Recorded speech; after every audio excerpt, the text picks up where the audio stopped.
ఆ తర్వాత నీ కంట పడింది. బంగారి నీకోసం పుట్టలేదు అంటే ఎవరు జరపాలనుకున్నా మీ పెళ్ళి జరుగుండేది కాదు రవి. నువ్వే ఆలోచించి చూడు. బంగారికి ముందు బంగారికి తర్వాత అని కొంచెం విడదీసి చూడు. బంగారి వల్ల, నీ జీవితంలో బంగారి వల్ల ఎంత మంచి జరిగింది. ఈ కుటుంబంలో ప్రతి ఒక్కరికి మంచి జరిగింది కదా. అలాంటి ఒక అమ్మాయిని నువ్వు దూరం పెట్టడం అనేది కరెక్టా కాదా అని నువ్వే ఆలోచించుకో రవి. నీ ఇష్టం. ఒక్క మాట చెప్తున్నాను, అమ్మాయి విలువ, కాలం విలువ మనతో ఉన్నప్పుడే తెలుసుకుంటే మంచిది. పోతే తిరిగి రాదు. కాస్త అది జాగ్రత్తగా ఆలోచించి నిర్ణయం తీసుకో.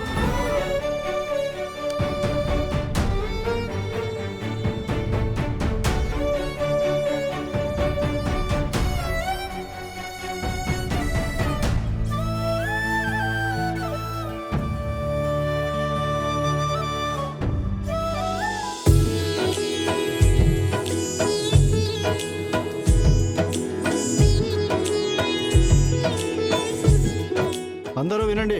కాసేపట్లో స్వామివారి కళ్యాణం జరుగుతుంది. అందరూ వాళ్ళ భార్య మెడలలో తాళి కట్టేశారు కదా. ఏంటి ఆ అమ్మాయి మెడలో పసుపు తాడు లేదు?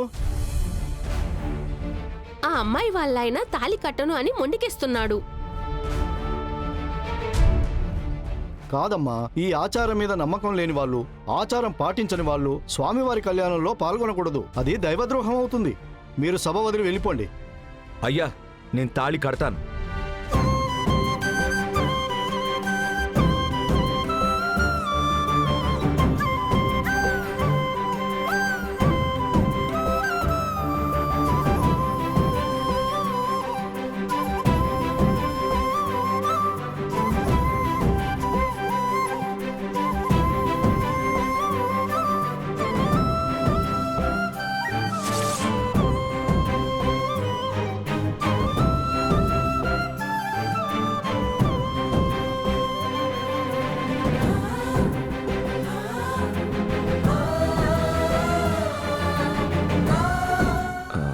బంగారి, నువ్వు నిజం చెప్పడానికి ట్రై చేసావు కదా, అందుకనే ఇది.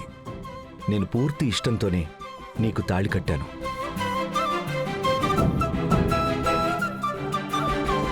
ఏమండి, ఏదో బంగారికి తాళి కట్టడు అని చెప్పారు, అదిగో కట్టేశాడు చూడండి. పైగా ఆ బంగారి రవి కట్టేటట్టు చేసింది చూడండి.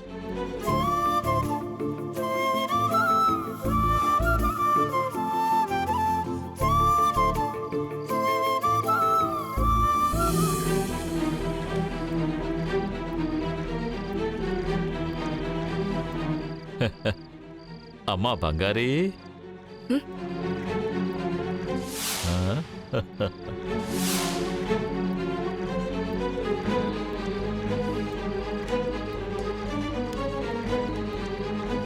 అమ్మా బంగారు జయరాణి,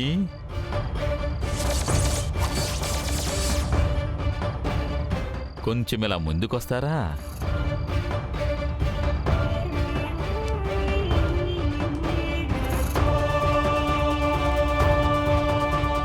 ఏంటి బంగారి శేషారత్నం గారు,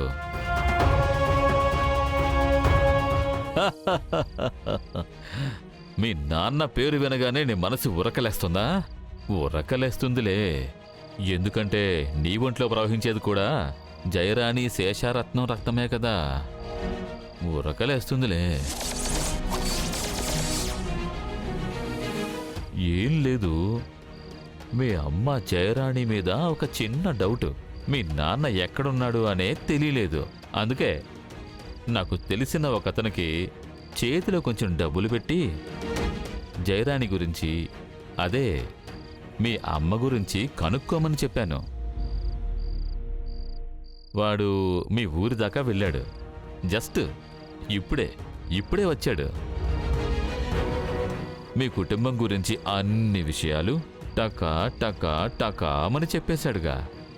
మీ నాన్న పేరు శేషారత్నం అని, మీ నాన్న శేషారత్నం పారిపోయింది, నీ ఆగిపోయిన పెళ్లి గురించి. అరరరరే, ఆ తర్వాత నువ్వు వైజాగ్కి వచ్చి నీ ఐడెంటిటీని దాచిపెట్టి ఝాన్సీ అత్తయ్య దగ్గర చేరి ఇప్పుడు కూడా దాగుడు మూతలు ఆడుతున్నావు చూడు. అక్కడి వరకు నాకు తెలుసు. ఈ విషయాన్ని వెంటనే ఝాన్సీ అత్తయ్యతో చెప్పేద్దాం అనుకున్నాను. చాచా, నీతో చెప్పి చేయటమే కదా న్యాయము.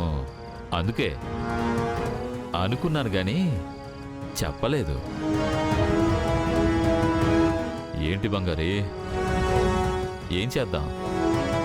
నువ్వే నేరుగా వెళ్ళి నిజం చెప్పి ఇల్లు వదిలేసి వెళ్ళిపోతావా, లేదా ఇంట్లో ఉన్న వాళ్ళందరినీ తీసుకొచ్చి నన్నే అణుబాంబు అంటించి పేల్చమంటావా? చిన్నాన్న, ప్లీజ్ చిన్నాన్న, ఆ విషయం మాత్రం ఎవరికి చెప్పకండి చిన్నాన్న. మీరు చెప్పిన తర్వాత నేను ఇంట్లో అసలు ఉండనే లేను. ప్లీజ్ చిన్నాన్న, వద్దు. నువ్వు ఇలా అడుక్కుంటుంటే చూసి నాకు హెల్ప్ చెయ్యాలనే ఉంది, కానీ లోపల మనసు చెయ్యకురా అని చెప్తుంది. ఎందుకంటే నువ్వు అంతలా ఆటాడే బంగారి. హ, నీ ఆటకి ముగింపు పెట్టాలి కదా. ఇదిగో ఇప్పుడే వెళ్తున్నా. నీకు ఈ కుటుంబానికి ఉన్న మొత్తం సంబంధాన్ని తెంచిపడేస్తా.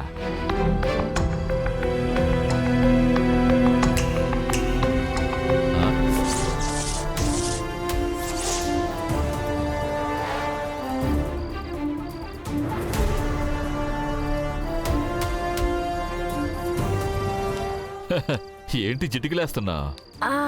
చిన్నాన్న, ఇందాక ఏమన్నారు? నా గురించి జాన్సమ్మకి చెప్పబోతున్నారా? చెప్పండి చెప్పండి, బ్రహ్మాండంగా పోయి చెప్పండి. మహా అయితే ఏం జరుగుతుంది?